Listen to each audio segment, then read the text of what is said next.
Hello friends, कसे आहात तुम्ही सगळे? आय होप तुम्ही सगळे छानच असाल. तर आज माझा आणि आशुतोषचा आहे उपवास आणि आरुषला काहीतरी वेगळं खायचंय आणि हेल्दी पण खायचंय. त्यामुळे मग मी हे काल रात्री मूग भिजवून ठेवले होते.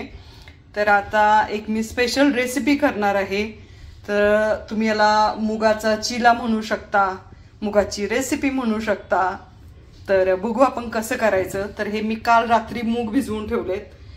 तर आता हे मी मूग, त्यानंतर थोडासा लसूण, चवीनुसार लसूण, मिरची आणि जिरे घेते. आता हे मी मिक्सर मध्ये वाटते.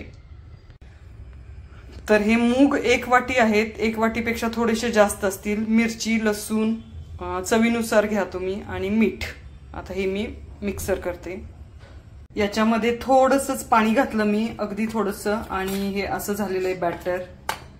आता याच्यामध्ये मी घालणार आहे थोडासा चिरलेला कांदा आणि टोमॅटो. तुम्हाला पाहिजे तर तुम्ही कोथिंबीर, गाजर खिसलेलं, बीट खिसलेलं, ज्या तुम्हाला व्हेजीज हव्यात त्या सगळ्या व्हेजीज इथं टाकू शकता.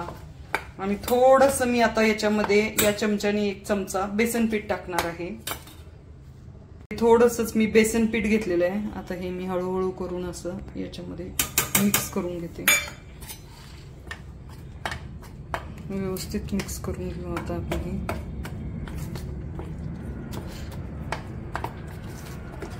याच्यामध्ये तुम्हाला हवी तर कोथिंबीर किंवा मेथी वगैरे पण बारीक चिरून घातली तरी चालेल. बीट खिसून, गाजर खिसून घातलं तरी चालेल. मी आता हे असंच बनवत आहे.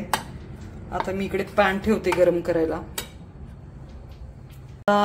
मी गाजर बीट न घालता थोडंसं पनीर आहे घरामध्ये, तर हे पनीर तुम्ही खिसून घेतलं तरी चालेल. मी असं हातानेच थोडंसं क्रश करून घेतलेलं आहे. आता हे पनीर घालते याच्यामध्ये.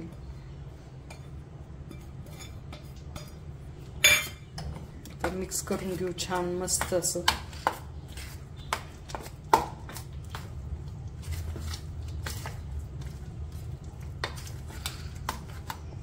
आता हे बॅटर आपलं तयार आहे. असं झालेलं आहे हे बॅटर. आता याचं मी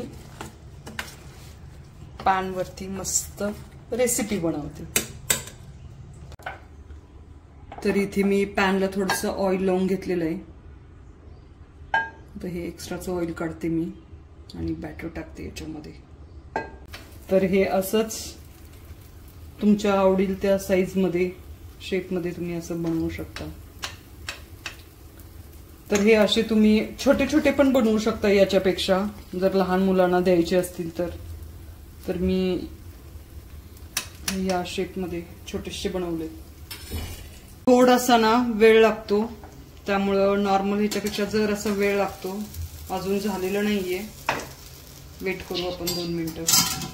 आता एक साइड मी अशी छान भाजून घेतली आणि हे पलटलेलं आहे. आता याच्यावरती आमच्या आरुषला आवडतं चीज, त्यामुळे मी टाकणार आहे चीज. तर चीज ऑप्शनल आहे बघा, तुम्हाला आवडत असेल तर तुम्ही पण टाका, नसेल आवडत तर काही प्रॉब्लेम नाही.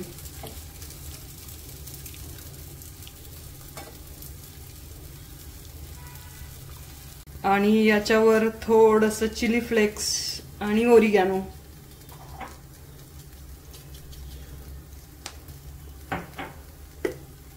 तर मुगाचे फायदे तुम्हाला माहिती असतीलच. हाय प्रोटीन, मुगाचे खूप सारे युजेस आहेत. मग त्याच्यामध्ये गुड सोर्स ऑफ प्रोटीन आहे, एक्सलंट सोर्स ऑफ पोटॅशियम आहे, कोलेस्टेरॉल फ्री आहे, low sodium, high fibre, excellent source of copper आहे. तर असे खूप सारे युजेस आहेत. तर याच्यासोबत घरी बनवलेलं आहे मिरचीचं लोणचं, लिंबाचं लोणचं, हे सासूबाईंनी माझ्या बनवलेलं आहे. आणि आहेत चटण्या, शेंगदाण्याची चटणी, जवसाची चटणी. तर असं तुम्ही छान याच्यासोबत खाऊ शकता. खूप छान लागतं हे, एकदम यम्मी. आरुषला हे खूप आवडतं आणि खूप हेल्दी अशी ही रेसिपी आहे, म्हणून ही तुमच्यासोबत शेअर केली आहे. तुम्हाला व्हिडिओ आवडला तर लाईक करा, शेअर करा आणि सबस्क्राईब करायला विसरू नका. आणि हो, अशीच रेसिपी तुम्ही पण एकदा ट्राय करा. Thank you so much guys. Thank you.